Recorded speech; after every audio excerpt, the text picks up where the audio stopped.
Donc rapidement, une petite astuce que j'ai piquée, hein, qui vient du carnassier et qui va permettre de monter des leurres souples pour pêcher la truite, hein, en ayant moins de décrochés.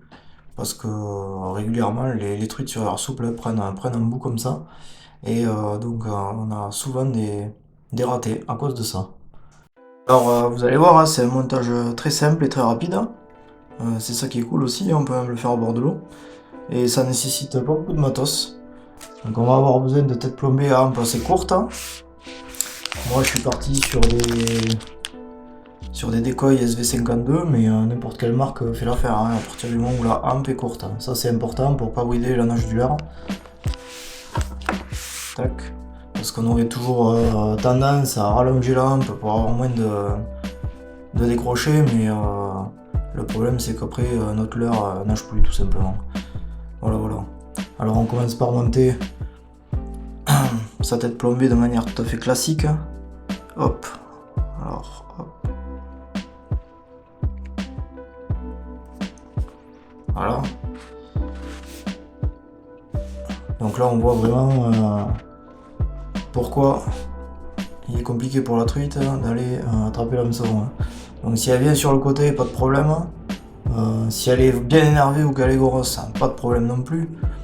Maintenant, si vraiment elle prend en queue, là c'est cuit. Hein. Ensuite, on va avoir besoin d'hameçons montés. Donc là, moi j'ai pris un hameçon en 12 et un bas de ligne assez costaud, en 18 centièmes. Alors il est quand même important de prendre un bas de ligne moins solide que son corps de ligne. Comme ça, si jamais l'empile vient à s'accrocher, on peut toujours décrocher le reste du leurre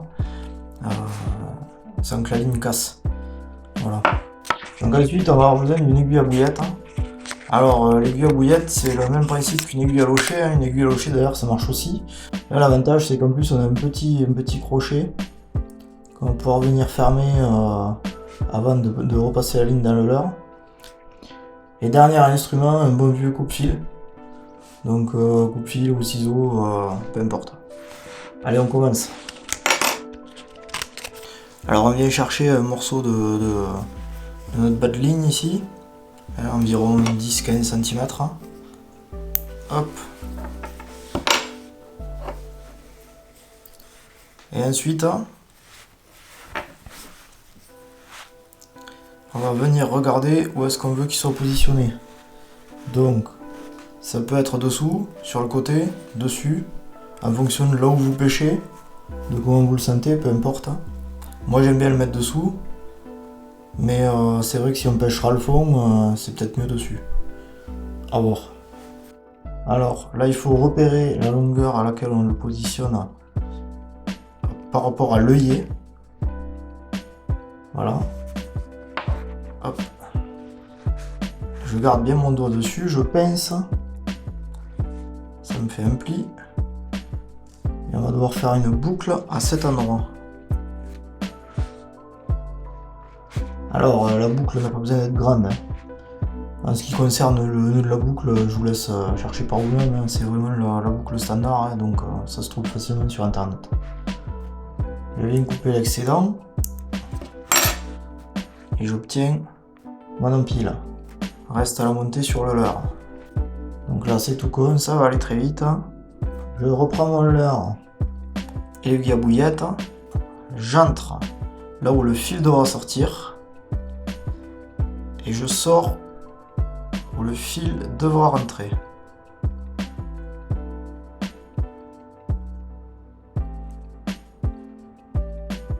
Tac. Voilà. Je viens positionner la boucle de mon empile dans la graffe. Hop, je ferme la graffe et il n'y a plus qu'à tirer.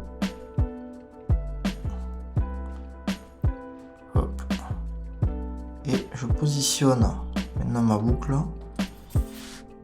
sur l'anneau. Et là, l'intérêt de l'hameçon monté, c'est d'avoir cette ligature qui fait tenir l'hameçon bien horizontal, dans le sens qu'on veut d'ailleurs. Hop. et qui pendouille pas comme si on l'avait monté avec un hameçon à anneau.